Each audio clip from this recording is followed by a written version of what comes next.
प्यारे दोस्तों, आज हम बात करेंगे श्री अन्न पे। श्री अन्न, जिसको आम भाषा में मोटा अनाज भी कहा जाता है, ऐसे ही इंग्लिश में इसको मिलेट्स के नाम से ये विश्व विख्यात हो रहा है। भारत में जितना मोटा अनाज होता है, ये गेहूँ या चावल की बनिस्बत इसका उत्पादन अब कम नहीं है, बल्कि दिनों दिन बढ़ता जा रहा है। आज हम इसका निर्यात करते हैं। जितना विश्व में ये मोटा अनाज या मिलेट्स पैदा होते हैं, उसका लगभग 40% भारत से ही उत्पादन होने वाला ऐसे ये मोटे अन्न है या मोटा अनाज है। रही बात है इसकी उपयोगिता की बात करेंगे, तो ये तो सबसे बात इसकी अच्छी ये है कि इसमें पानी कम लगता है, अर्थात पानी की आवश्यकता कम होती है। ऐसे ही इसके अंदर खाद लगाने की ज़रूरत ज़्यादा नहीं पड़ती, और इसके साथ साथ इसके लिए जो मिट्टी है उसके लिए भी किसी प्रकार की उपजाऊ होने की ज़रूरत नहीं है। जहाँ पे पानी कम होता है, यानी कि सूखापन ज़्यादा होता है, ऐसी मिट्टी में भी लग जाता है। इसको हम क्या बोलते हैं, जो एक प्रकार से बंजर भूमि होती है, उसके अंदर भी ये अनाज लग जाया करता है। इसके अलावा इसका एक और फ़ायदा है, इससे जो जैसे हम अपना गेहूँ या चावल से जो कार्बन निकलता है, ग्रीन हाउसेस जो हमारे प्रदूषण में बढ़ावा देती हैं, उससे भी ये प्रदूषण ना होने देता है। तो आप समझिए इसके बहुत फ़ायदे हैं, और ये जल्दी होने वाले हैं। ऐसे अनाज हैं जिनको हम मिलेट्स के रूप में भी जानते हैं या मोटे अनाज के रूप में भी जाने जाते हैं। अब रही बात है इसकी उपयोगिता क्यों बढ़ रही है। इसकी उपयोगिता इसलिए बढ़ रही है, गेहूँ और चावल से अब लोगों को एक प्रकार की एलर्जी भी होने लगी है, जिसको हम क्या बोलते हैं कि हमें ग्लूटेन से इसको एलर्जी हो रही है। ऐसे मरीजों की संख्या भी बढ़ रही है।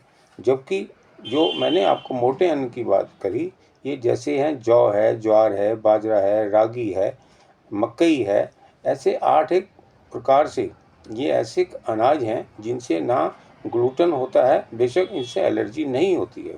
इसके अलावा इसके अंदर कार्बोहाइड्रेट कम होता है, इसके अंदर फाइबर या रेशा काफ़ी होता है, इसके अलावा इसमें प्रोटीन बहुत ज़्यादा होता है।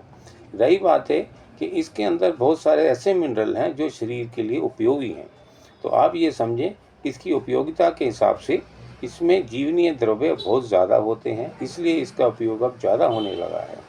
इसके अलावा आप देखेंगे, यदि हम आज के परिदृश्य से ये कहें कि इसके अंदर जो ग्लाइसेमिक इंडेक्स है, जिससे कि शुगर बढ़ती है, वो भी कम होता है। और मैं तो ये कहूँगा कि इन चीज़ों को खाने से जो ग्लाइसेमिक लोड है, वो भी हमारे शरीर में कम होता है। तो इसलिए आप कहेंगे कि इन अनाज को खाने से हमें अनेक प्रकार से लाभ हो सकते हैं। जिस प्रकार से मैंने आपको बताया, जब इसके अंदर फाइबर पर्याप्त होता है तो हमारे पेट की सफाई अक्सर अच्छी होती है। इसके अलावा प्रोटीन इसमें काफ़ी है। इसमें लीवर के अंदर फैट नहीं होता है, क्योंकि इसके अंदर इतना सारा फाइबर होते हैं कि हमारे लीवर को भी ये ठीक रखने में सहायक है। इसके अलावा मैंने आपसे कहा कि प्रोटीन की मात्रा इसमें ज़्यादा होती है। तो आप ये देखेंगे, कोलेस्ट्रॉल को कम करने के लिए भी इसके अंदर पर्याप्त फाइबर होता है, जो कि हमारे बैड कोलेस्ट्रॉल को कम करता है। ब्लड प्रेशर के मरीजों के लिए भी ये बहुत उपयोगी है। इस प्रकार आप ये समझें कि इसके अंदर इतने एंटीऑक्सीडेंट या एंटी इन्फ्लेमेटरी ऐसे द्रव्य हैं जिसका हम उपयोग कर सकते हैं। जिस प्रकार आजकल सर्दियों में सर्दी ज़्यादा लगती है, तो इस मौसम के दौरान यदि हम ऐसे मोटे अन्न को खाएंगे, चाहे इसको हम पाउडर बना के आटे के रूप में खाएं, चाहे तो इसका हम दलिया बना के खाएं, खिचड़ी बना के खाएं, जैसे आपका विवेक हो उस प्रकार से इसका प्रयोग करना बहुत ज़रूरी है।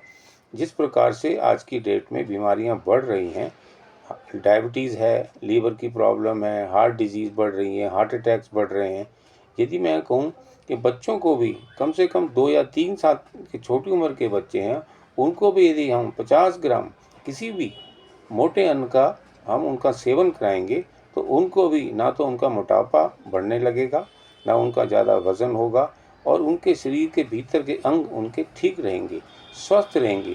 तो मैं आपसे कहूँगा कि मोटे अनाज का उपयोग आप करें, शरीर भी आपका दुरुस्त रहेगा, आपकी इम्यूनिटी अच्छी रहेगी, आप हर प्रकार से स्वस्थ रहेंगे। तो आप जानिए कि अपने जीवन में प्रतिदिन किसी न किसी रूप में किसी भी अन्न को आप अवश्य ही इस्तेमाल करें और अपने आप को निरोगी रखें। इस प्रकार भारत सरकार भी इस अन्न को बहुत प्रोत्साहित कर रही है। इससे क्या है कि हमारा जो मंत्रालय है, आयुष मंत्रालय, वो भी इस बात पे जोर दे रहा है कि हमें मोटे अन्न का प्रयोग करना चाहिए ताकि हम भारत में जितनी होने वाली बीमारियां हैं उसको हम कम कर पाएँ, उसका जो कॉम्प्लिकेशंस हैं उनको भी कम कर पाएँ। तो मैं ये मानूँगा कि अनाज का उपयोग, मोटे अनाज का उपयोग अवश्य करें और इसका फ़ायदा उठाएँ। धन्यवाद।